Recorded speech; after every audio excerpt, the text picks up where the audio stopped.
Baik, perkenalkan nama saya terlebih dahulu. Nama saya Nila Nurlaili, saya prodi studi agama semester 3. Saya kuliah di Institut Agama Islam Negeri Pontianak atau biasa disebut dengan IAIN Pontianak. Di sini saya ingin membuat tugas mata kuliah agama Bahai yaitu untuk memenuhi UAS saya di semester 3. Untuk mempersingkat waktu, di sini saya akan menjelaskan mengenai sejarah agama Bahai, administrasi dalam agama Bahai, 4 kegiatan inti dalam agama Bahai, dan mungkin ada beberapa yang akan saya jelaskan. Lanjut, di sini saya akan menjelaskan mengenai agama Bahai terlebih dahulu. Atau sejarahnya, agama Bahai adalah salah satu agama dengan jumlah penganut yang lumayan banyak. Nah, meskipun tidak sebanyak agama-agama lain, contohnya seperti agama Kristen, agama Islam, maupun agama-agama yang ada di dunia. Namun, meski begitu, kehadiran agama Bahai ini diakui oleh sebagian masyarakat agama.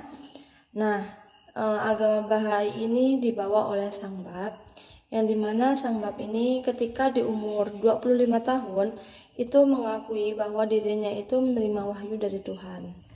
Lalu dilakukanlah gerakan keagamaan yang bernama bab, yang dimana gerakan ini itu menyebar ke Saintero atau kerajaan Persia yang kini Iran pada masa itu. Nah, sebelum wafat, sang bab ini menyatakan bahwa kedatangannya itu sebagai nabi untuk menyiapkan kedatangan sebagai nabi untuk menyiapkan seorang nabi yang disebut sebagai perwujudan Tuhan. Nah, menurutnya ajaran yang dibawa oleh utusan Tuhan berikutnya itu jauh lebih besar. Nah, orang yang dimaksud oleh sang bab ini bergelar Baha'u'llah, yang dimana Baha'u'llah sendiri yaitu memiliki arti kemuliaan Tuhan. Nah, nama asli Baha'u'llah itu sendiri yaitu Mirza Hussein Ali Nuri. Bahai masuk ke Indonesia itu sekitar tahun 1878, yang dimana dibawa oleh 2 orang pedagang, yaitu dari Persia dan Turki, yaitu yang pertama ada Jamal Effendi dan Mustafa Rumi. Nah, kemudian prinsip utama agama Bahai adalah mengajarkan 3 pilar kesatuan, yakni yang pertama yaitu Tuhan itu Esa atau satu. Nah, meskipun masing-masing orang itu menyebutnya berbeda-beda. Kemudian yang kedua yaitu ada kesatuan agama, yaitu semua agama yang ada di muka bumi ini Tuhannya sama atau yaitu satu, makanya dinamakan satu agama.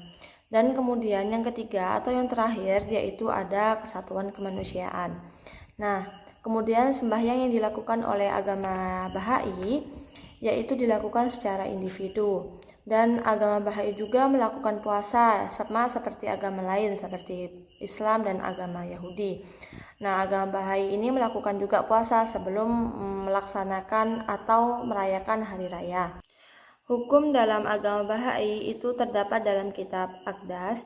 Yang pertama yaitu harus mengenal Baha'u'llah, yang kedua yaitu sembahyang wajib Bahai, yang ketiga yaitu membaca tulisan suci setiap hari. Kemudian yang keempat itu dilarang bergunjing dan memfitnah. Yang kelima yaitu menjalankan puasa. Kemudian yang keenam yaitu meminum alkohol. Yang ketujuh yaitu hubungan seks atau dilakukan di luar nikah.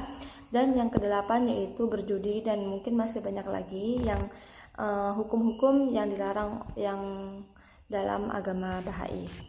Kemudian administrasi dari agama Bahai itu ada 2. Yang pertama yaitu ada lembaga terpilih atau memberi keputusan, antara lain yaitu BKS, yang mana BKS ini menjabat selama 5 tahun dan berjumlah 9 orang, serta minimal untuk daftar menjadi BKS ini yaitu usia 21 tahun.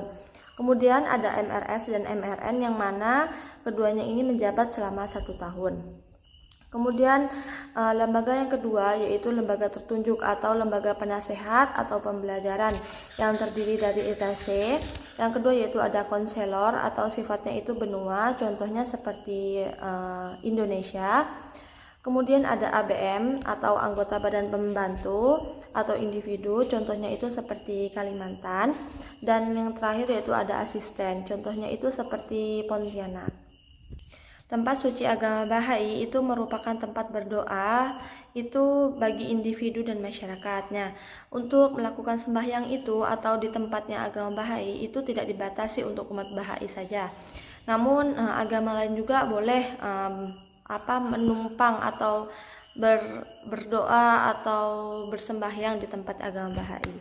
Nah, pusatnya sendiri itu berada di Haifa atau Israel. Kemudian tempat ibadahnya itu dinamakan Masjidul Adkar. Yang mendirikannya itu adalah orang-orang Bahai semua dan tidak dalam pendiriannya itu tidak menerima sumbangan dari agama lain.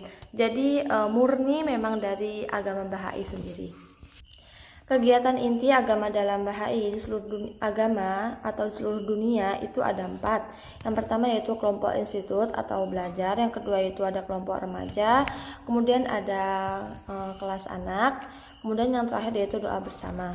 Nah, menurut BKS itulah cara yang dilakukan masyarakat Bahai untuk membangun dunia dengan 4 kegiatan. Baik, mungkin cukup sekian yang dapat saya sampaikan, kurang lebihnya saya mohon maaf. Sekian, terima kasih.